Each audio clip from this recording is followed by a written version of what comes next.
Welcome back to Spirit Spells and Magic. In this episode, we are celebrating Yule. It's coming up on the 21st of June, which is this Tuesday, if you're watching it as I'm uploading it.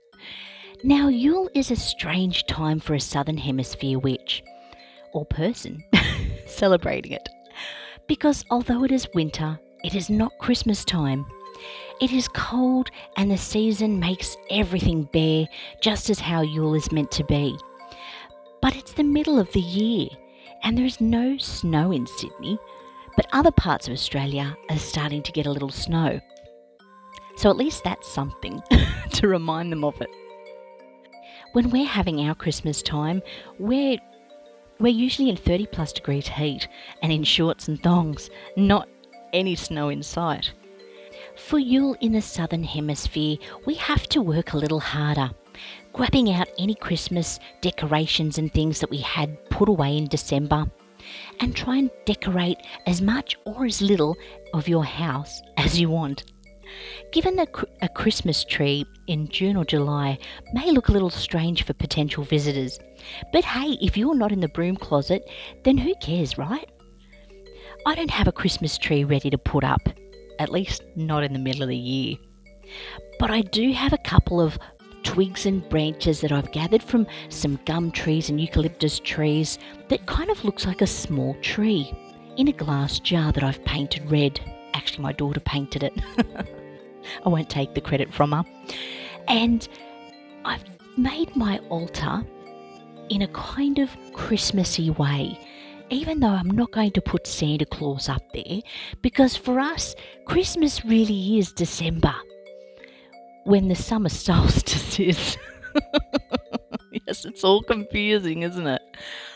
And I think it's probably easier for us to keep Christmas in the usual traditional Christmas spot, but we can still celebrate Yule and Christmas at different times, like when we celebrate Samhain and Halloween. Halloween is the 31st of October. It really is. All the shops get everything out and the costumes and the candy. We can't really have that on the 1st of May or 30th of April. So we kind of have to detach ourselves from the commercial part of these holidays, which is probably better anyway, because we get to look at the traditional way they would have done things back in the day.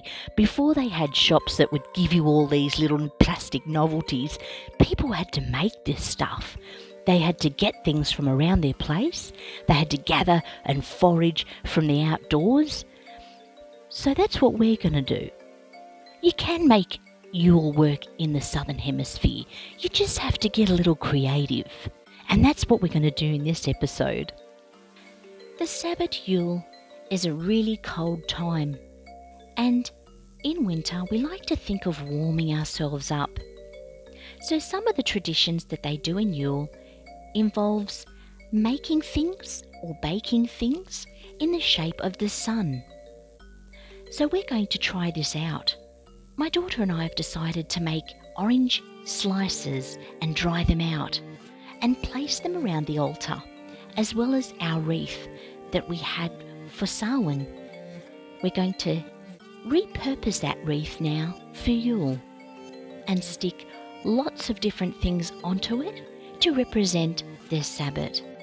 When my daughter got home from school, we started on the oranges, cutting them up into thin slices, making sure not to cut ourselves. And I was doing it. I wasn't going to let my daughter near the knife, not until she's 18. But we had to make them quite thin enough so as they cook quickly. Now I got my daughter to place them in the oven tray. And in Yule spirit, we've got our Santa Claus tea towel and into the oven. Now, we don't want to burn them. We're just going to have them in there a small amount of time, like about half an hour or so, on very low heat. And be careful not to close Santa in the oven as well, cook him up. The cooking time varies depending on who you speak to, but if you put it on low heat, you will need to wait a longer time, as it does take somewhere around 6 hours for them to completely dry, and you don't want to burn them on a high heat. But if you were to put them on a higher heat, you'd have them done in a quicker time, maybe even taking them out before they go burnt and just letting them air dry for the remainder of the time. Don't forget to flip them over while they're in the oven so that they dry out evenly on both sides. Whether you choose to take them out early or not, you do want to kind of get an even dry from the oven. And then maybe even hang them somewhere once they're finished, and they might need a little bit of air drying still, hanging them somewhere so they get an all-round dry. Just make sure that you keep it away from ants and flies and things. Monitor it regularly. Now, for the wreath, I've taken all the Samhain things off, and now I'm choosing what to place onto the wreath. I have my orange slices and a couple of lime slices that I dried out previously. Just placing things on to see what looks best. I also have a poinsettia flower that's fallen off a gift that I received at Christmas, and that would look really beautiful at the top there. As well as some pine cone bristles that I got from a tree, or it was actually on the ground near the tree, and I've picked that up, and they would look nice maybe around the bottom. I've got a couple of other things, but I don't really think they'll work, but these bristles seem to go on really nicely. Now the next job is to hot glue them all down, and then it's done. I got a little bit of help having the pieces stuck on with Gorilla Glue and it was only really so I could film it properly, as I was having problems with my other camera. But with that little bit of help, it came up really nice, so we let it dry. And this morning I woke up to find that he'd finished it off overnight, so I didn't get a chance to film it. But what he used for the spiky pieces, the bristles, was a little bit of kind of like fishing wire to attach it on, as because it's so spiky, the glue wouldn't sit properly against the spikes. It was just hard to glue it on.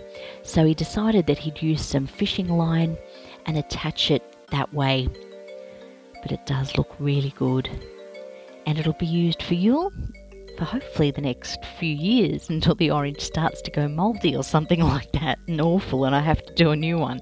But it looks pretty good. I was trying to work out where I was going to hang it, but I'll worry about that a bit later. We've got some more craft to do. And of course I kept the little orange slices that were left over sitting on the altar for a nice orangey aroma. A much loved Celtic mythological tradition is that of the Holly King and the Oak King. The Holly King is like the king of the dark seasons.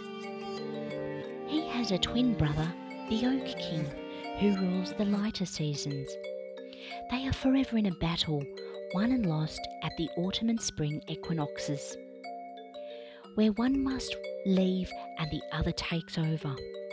Their peak time is the solstices, where they are their strongest. Holly King at winter and the Oak King at summer. Today we will be doing a little bit of Holly King craft to mark his strongest time, the winter solstice. Why is he called the Holly King? The holly represents the evergreens, which were the only trees to remain green throughout the year, including winter. And the Oak King got his name as the oak trees were said to be sacred at this time. I decided to do a little bit of an art piece on the Holly King, as it's his special time. Now, I found an image of the Holly King online, and at first I sketched it onto a sketchbook and then I decided to go ahead and put him on cardboard. It didn't take as long as I thought it would. It did still take a good hour and a half, and that was from start to the finished product. But yeah, there was a couple of little errors I made along the way. I was following a process I found online on how to draw faces, because I'm not normally very good at that kind of thing.